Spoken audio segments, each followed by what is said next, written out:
Olá, mulher linda, sábia e que edifica ao lar. Eu sou Eliane Cristine e estamos lendo o livro Tempestade da Alma de Sheila Walsh. Esta leitura foi autorizada. Para a aquisição do livro, entre em contato com a editora Thomas Nelson. Estamos dando início à leitura do capítulo 9, Firmes na Rocha, do desespero à fé, áudio 40. Pai, eu oro pela amiga que me ouve, que ela abandone toda e qualquer forma de desespero e seja conduzida a uma vida de fé nos princípios da Tua Palavra. Eu oro em nome de Jesus. Amém. Axel, replicou o professor friamente, a nossa situação é quase desesperadora, mas ainda temos algumas chances de salvação e é isso que estou considerando. Se por um momento perecemos, então a qualquer instante podemos ser salvos. Vamos então nos preparar para nos apoderarmos das menores das vantagens. Júlio Verne, Viagem ao Centro da Terra. Mas temos esse tesouro em vasos de barro para mostrar que esse poder que a tudo excede provém de Deus.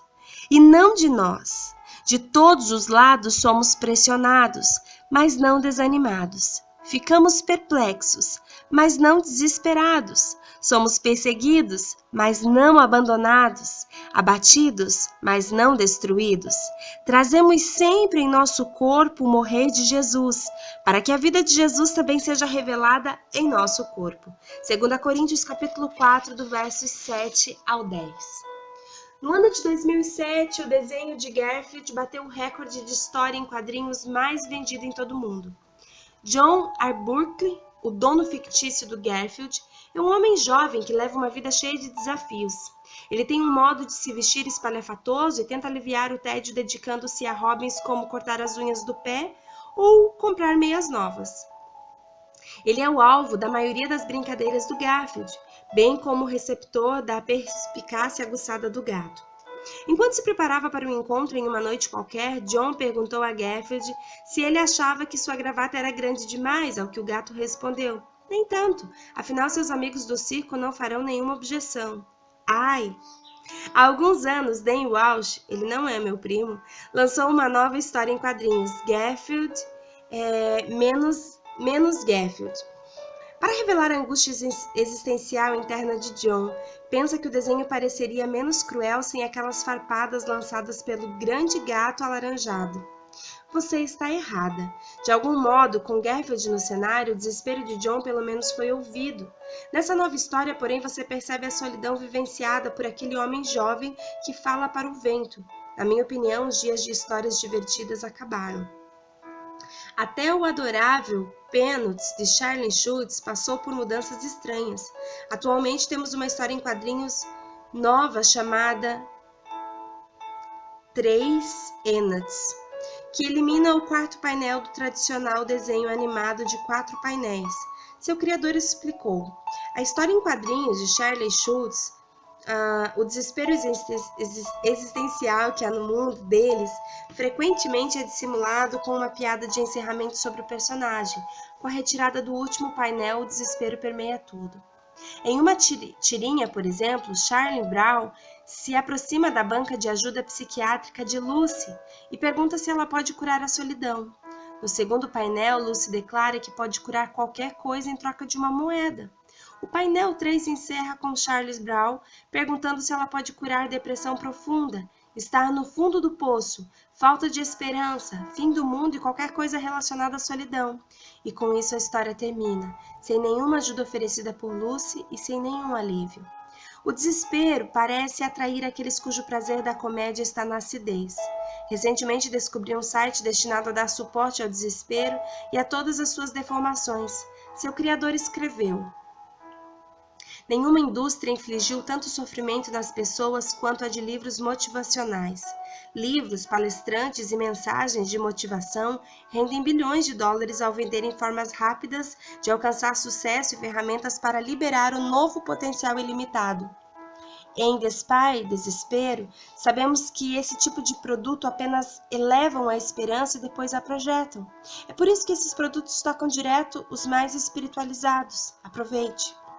Como disse o comediante pessimista assumido Woody Allen, não é o desespero que captura as pessoas, é a esperança.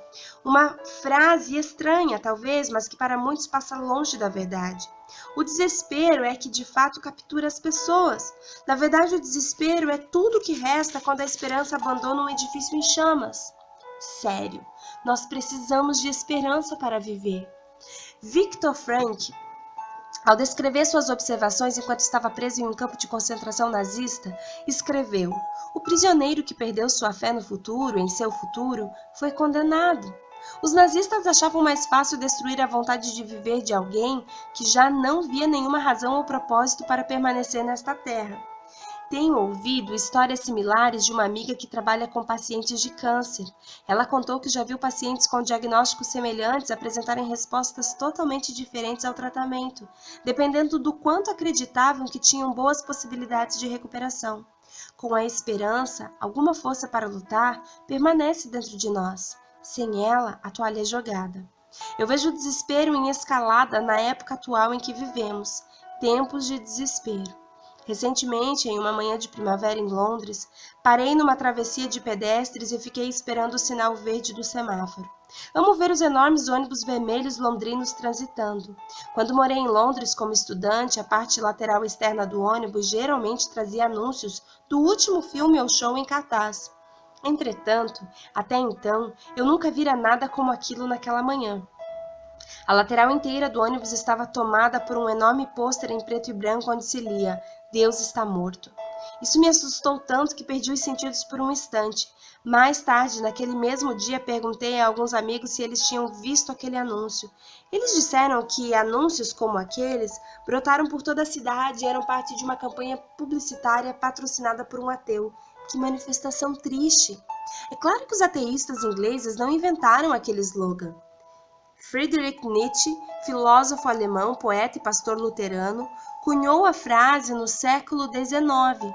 Que choque deve ter sido para o pai e os avós dele, que eram todos pastores, ver aquele homem brilhante não só mudar em relação à criação que eles lhe deram, como também vê-lo desprezar o trabalho de suas vidas. Nietzsche, de fato, não queria dizer que algo de terrível teria acontecido com Deus, e sim que nós já não precisávamos dele. Do ponto de vista cultural, nós matamos nossa fraqueza ou ansiamos por ter uma figura mítica na qual possamos nos apoiar. No entanto, essa crença parece trazer pouco conforto à alma de Nietzsche. Como um homem de 40 anos, ele sofreu um completo colapso mental e passou os últimos 11 anos de sua vida na escuridão interior. Primeiro em um asilo de Basel e depois sob os cuidados de sua mãe até morrer. Como deve ter atormentado a mãe dele, uma fiel seguidora de Cristo, ter de assistir ao filho morrer em tal desolação interior. Uau! O fato é que a mensagem do desespero, ela está muito mais latente na nossa sociedade do que a esperança, do que a confiança, do que a coragem, do que a fé. Enquanto Nietzsche apregoava que Deus estava morto, eu quero te lembrar, nosso Deus não está morto, nosso Deus vive. E eu te digo isso porque eu estou aqui falando com você, eu estou respirando e a minha vida é dele. A sua vida é do Senhor.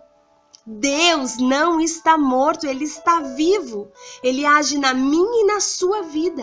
Ele é poderoso, Ele é altamente capaz de realizar os seus planos, sonhos e projetos a respeito da minha e da sua vida. Não permita que as mentiras do diabo, não permita que as mentiras que essa sociedade apregoa definam a tua vida, te trazendo desespero, mas que você seja conduzida confiadamente junto ao trono de graça e aprenda a depender desse Deus que te conduz a uma vida de fé, de esperança e de latente possibilidade de ouvir a sua voz falando ao seu coração. Ele não está morto. Eu falei com ele hoje, eu ouvi a sua voz no dia de hoje e você também pode ouvir. Isso não é chavão, isso é realidade. Eu tenho vivido isso e desejo que você viva essa experiência caso você ainda não viveu. Ele fala comigo, ele fala com você. Como que ele fala? Ele fala através da palavra dele. A Bíblia, a Escritura Sagrada, nos fala a respeito dos seus princípios, nos fala a respeito das suas leis e nos fala a respeito da sua maravilhosa graça que nos trouxe, nos conduziu em redenção através da cruz do Calvário. Deus está vivo, o Espírito Santo está presente, nós cremos que Deus fala conosco, nós cremos que Deus é um Deus vivo. E esse Deus está nos conduzindo, está retirando todo e qualquer desespero que possa entrar na nossa vida, toda falta de fé, toda insegurança, todo temor, e substituindo por fé, por confiança, por ousadia na sua presença. Não se detenha pelo que a sociedade e pelo que o próprio inimigo da tua alma fala ao teu respeito. Você é valiosa para o Senhor e é nesses momentos de luta que o Senhor nos aprimora e a nossa fé e o nosso caráter são conduzidos na presença dele porque nós confiamos no Senhor. Creia no que a palavra de Deus diz ao teu respeito e que toda tempestade que invade a sua alma cesse e que a luz do sol da justiça, que é Jesus, brilhe sobre a sua vida no dia de hoje. Um grande beijo e até o nosso próximo áudio.